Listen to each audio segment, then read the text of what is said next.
In modern warfare, one of the most popular and effective anti-tank weapons against enemy armored vehicles is anti-tank missile systems.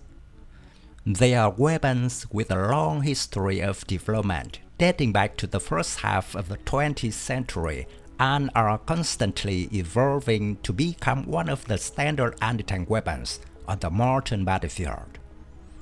By 1962, the image of the anti-tank guided missile 9M14 Malyutka on military vehicles participating in the parade in Red Square opened the era of the most effective anti-tank weapon of the 20th century.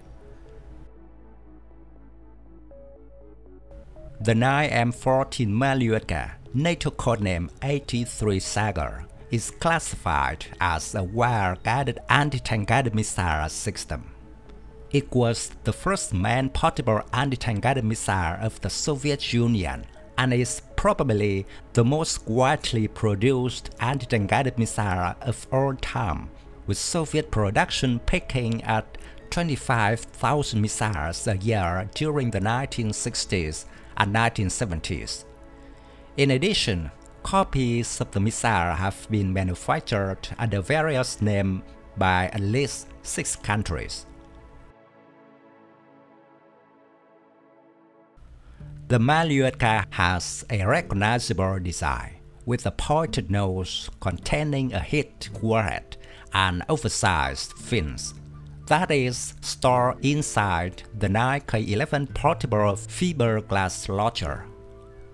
At the same price as a black and white TV in the 1960s, Malyutka can accurately hit targets at a distance of up to 3 kilometers and can penetrate 400 mm of standard steel armor. The missile can be fired from a portable suitcase launcher, ground vehicles, and helicopters. The missile takes about 5 minutes to deploy from its 9P111 fiberglass suitcase, which also serves as the launching platform. A Malyutka unit requires a 3-man crew of 2 soldiers for carrying the missiles and a 3rd senior operator carrying the 9S415 control panel and its monocular side. The operator's adjustments are transmitted to the missile via a thin 3-strand wire that trails behind the missile. With an effective range of 2.5 kilometers and a reliable manual command line of sight guidance system, Malyutka made an impressive debut.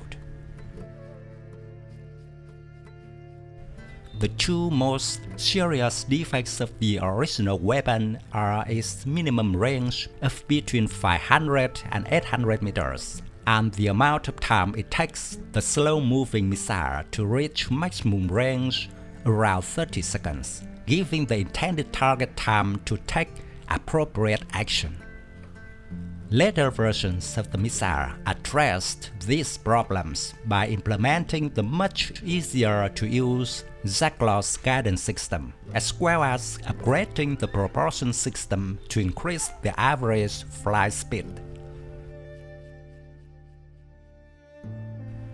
This is a very dangerous anti-tank weapon because of the fact that at that time no tank could withstand it. Along with the popularity of the Malyutka was the introduction of self-propelled anti-tank missile vehicles based on the BRDM-1 and BRDM-2 armored vehicle chassis.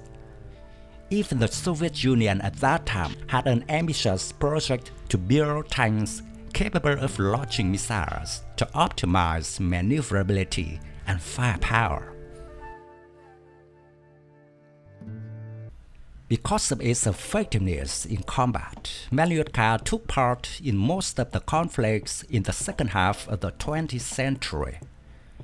Malyutka's first engagement was on April 23, 1972, when North Vietnamese Army units clashed with South Vietnamese tanks in Quang Tri province near the 17th parallel. The resulting engagement knocked out an American-made M14 AT-3. In the Middle East battlefield, the Israeli army has lost lots of tanks to this type of anti-tank guided missile in service of the Egyptian army. British-made Centurion tanks and American-made M60 tanks faced an existential threat against Malyutka missiles.